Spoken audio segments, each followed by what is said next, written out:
రేవంత్ రెడ్డి గారు అమ్ముడు పోయి ఆనాడు దొంగనే దొంగ దొంగ అన్నట్టు రేవంత్ రెడ్డి గారు 25 కోట్లకి ఈటల రాజేందర్ గారికి అమ్ముడు పోయి కళ్యాణ్ ఇలా ఆయన పోయి చెప్పి ఇలా స్వయంగా నేను చెప్పుడు కాదు, నీకు గుర్తుంటే ఎన్నికలు అయిపోయిన తర్వాత ఒకరోజు ఈటల రాజేందర్ గారు రేవంత్ రెడ్డి గారు తిట్టుకున్నారు, నీకు గుర్తుందా? 2023 తిట్టుకున్న రోజు 25 కోట్ల రూపాయలు నువ్వు తీసుకుంది మర్చిపోయినావు అని స్వయంగా ఈటల రాజేందర్ గారే నీ దగ్గర స్వయంగా ఈటల రాజేందర్ గారిని చెప్పకనే చెప్పిండు. చెప్తే నువ్వు 25 కోట్లు తీసుకున్నావు అన్నారా? దాని అర్థం ఏంది?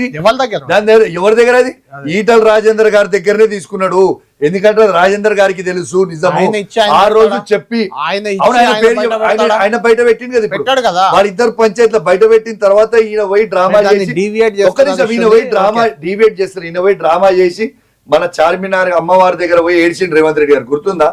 ఇది వాస్తవము. ఇవాళ రేవంత్ రెడ్డి గారు ఆ రోజు నన్ను మోసం చేయాలనుకున్నాడు.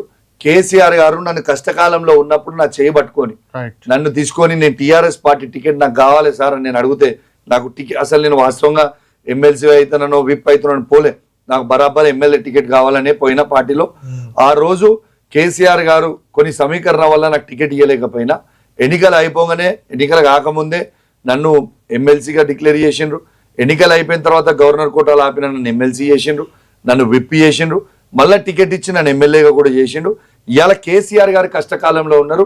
అందుకే ఇవాళ ఎంత కష్టమైనా ఎంత నష్టమైనా ఎంత ఇబ్బంది అయినా మళ్ళా కేసీఆర్ గారి కోసము మేము ముందర నిలుచుంటాం. బరాబర్ మళ్ళీ ఈ తెలంగాణ రాష్ట్రానికి కేసీఆర్ గారిని ముఖ్యమంత్రి చేసే వరకు పోరాడుతూనే ఉంటాం. అంటే కౌశిక్ రెడ్డి కోర్టు కాదు అప్పుడు. నీకు ఒక్కటే చెప్తున్నా కళ్యాణ్ గారు, నా రక్తంలో కౌశిక్ రెడ్డిని మీరు ఎవరైనా అడగండి, కౌశిక్ రెడ్డి స్టైల్ ఉంటే ముఖం మీద కొడతా, వెనక నుంచి కొట్టు నాకు రాదు. అది రేవంత్ రెడ్డి కావచ్చు, ఇంకా తాత జేజమ్మ కావచ్చు. ఇప్పుడు మీరు చెప్పిన బరాబర్ చెప్తున్నా, ఇలా రేవంత్ రెడ్డి ముఖం మీద నిల్చో అని చెప్తున్నా కదా. స్వయంగా రేవంత్ రెడ్డికి ముఖం కూడా కొందరు ముఖ్యమంత్రి ముఖం చూస్తే మాట్లాడడానికి భయపడతారు, కానీ నేను భయపడుతున్నా. రేవంత్ రెడ్డిని డైరెక్ట్ గా అసెంబ్లీలోనే ముఖం ముంగట్నే ఇలా నువ్వు చేసేది తప్పు, నువ్వు ప్రజలకు ఇవ్వాల్సిన ఇస్తలేవు, ఇయ్యాలే స్వయంగా రేవంత్ రెడ్డి ముఖం మీదే పట్టుకుని మీకు ఒకటి చెప్తున్నారు, మా వాళ్ళు అందరు కూడా మా అసెంబ్లీలో మేము ఉన్నాం, అందరం కూడా బరాబరి ఇవాళ అందరం కూడా కొట్లాడుతున్నాము. ఎవరు ఏదో ఒకటిగా ఎందుకు భయపడతారు? ఎవరి స్టైల్లో వాళ్ళని కొట్లాడుతున్నారు. నేను అసలే భయపడుతున్నాను. రేవంత్ రెడ్డి అంటే భయపడుతున్నాను. ముఖ్యమంత్రి అని కొందరు చూస్తే ముఖ్యమంత్రి గారికి ఫేస్ టు ఫేస్ కొందరు అడగడానికి ఇబ్బంది పడ్డా కౌశిక్ రెడ్డి ఇబ్బంది పడతలేడు, ఆయనకి భయపడడు. కౌశిక్ రెడ్డికి దేనికి భయపడడు. ఇలా కౌశిక్ రెడ్డి భయపడతలేడు కాబట్టే నా మీద 80 కేసులు పెట్టిండు.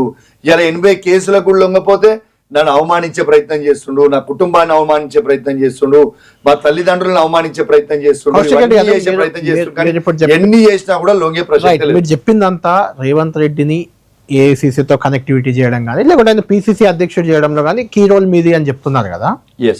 వాస్తవానికి రేవంత్ రెడ్డి పిసిసి చీఫ్ అయ్యే సందర్భంగా చాలా మంది అడ్డుకున్నారు. ఆయన పిసిసి చీఫ్ అయ్యే ముందు ఎగ్జాక్ట్ మా స్టూడియోకి కూడా వచ్చారు, అదే అడ్డుకున్న క్రమంలో ఆ టైంలో మాట్లాడారు కూడా. అందులో అడ్డుకున్న వాళ్ళల్లో రేవంత్ రెడ్డి పిసిసి చీఫ్ వద్దు అని బలంగా అడ్డుకున్న వాళ్ళల్లో G9 అని ఒక బ్యాచ్ పెట్టుకున్నప్పుడు వాళ్ళు ప్రయత్నం చేశారు. అందులో కీ రోలు ఉత్తమ్ కుమార్ రెడ్డి గారిది. ఇప్పుడు ఇరిగేషన్ మంత్రి గారు, మీకు ఆయన కజిన్, మీ సోదరుడు, ఒక రకంగా రక్త సంబంధం ఇది.